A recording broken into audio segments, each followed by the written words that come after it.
disinformation we see. I'm going to end with you, Reverend. We're going to start right here. Sure. Well, the first thing is understand your power and the responsibility you have as a leader in your own communities and in your own circles of influence, right? So make sure that you are yourself not reposting, resharing some of that, almost cursing for the pastor, I'm sorry, some of that foolishness that you see floating around. I'll give you some resources. If you're on social media, you follow the National Women's Law Center on Instagram, on the site formerly known as Twitter, on LinkedIn. We are on a pretty regular basis posting useful graphics and stats and things that you can use to share with your own folks in your communities to kind of combat some of this stuff, namely about women electeds and public officials, because we are a National Women's Law Center, and the Action Fund is in particular supporting combating misinformation, disinformation about the Vice President, but also about when these women Senate candidates, y'all. We have some Black women running for Senate this year, not just in Maryland, also in Delaware. So please make sure you follow National Women's Law Center. Thank you, Bakari, so you can get some more information about ways that you can spread good information. How was that producing? Thank you. Yes, I heard it. Thank you. Thank you. Go ahead.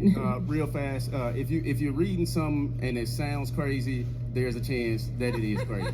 That's the plainest way I can say it. Look to your trusted messengers.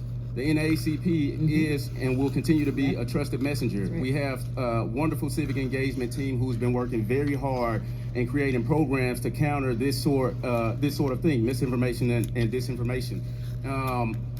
I just want to say that, it almost feels like I'm living in a science fiction novel sometimes when I see some of the crazy stuff that's coming out.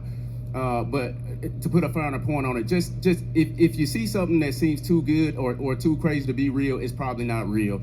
Look to your trusted messengers and get out. You got to get out and vote. Congresswoman.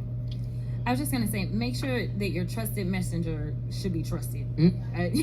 That's number one. And then, Pastor Haynes talked about the news media, and I did, text Doc immediately when I saw what happened on CNN, because I was so frustrated, because I knew the truth about all of what was going on, especially with Nancy Mace, because she is racist. And if you Google, you'll find a YouTube of me going off on her talking about, anyway, nevertheless. So I would also say, when it comes to the news, it is important that you try to get the news in as pure sense as possible.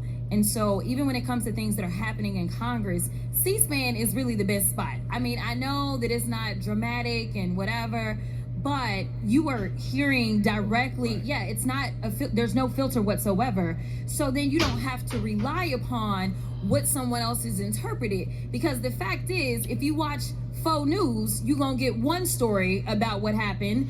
You watch CNN, you'll get another, and then you watch MSNBC, and it'll probably be closest to the truth. That's just my opinion. But nevertheless, I knew that was gonna get Bakari. But nevertheless, really, the best way to get your information is straight up on C-SPAN. And I'm gonna be honest. YouTube has actually been doing a really good job with some of the sources, the people that are reporting on the news, because a lot of times they will take things directly, say, from committee, or taking things directly from speeches that are happening various places, so that you can hear it directly. We know right now Donald Trump has specifically said that he wants to make sure that there is some sort of immunity for police officers. And when it came down to him going in front of NABJ and being asked about it, he didn't really want to talk about it. But he has said that. So make sure you're just, forget the filters. Get it straight from the horse's mouth. Right. Two things. One, this is the 60th anniversary of Freedom Summer. We need to, in honor of Freedom Summer, have information or empowerment fall, where we go into our communities this fall to basically cancel bad information and bring good information. How?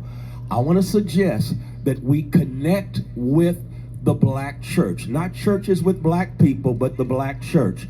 The Black church that recognizes its responsibility is not just to gather, but in a real sense to impact the community. And if we partner with And again, we can do it legally. This is my congresswoman. She can give us information. You can give information to those black churches who you know are about that justice life.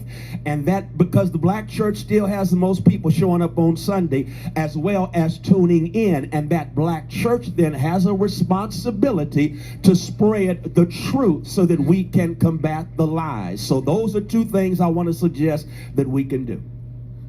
Everybody under the age of 35 in this room, stand up.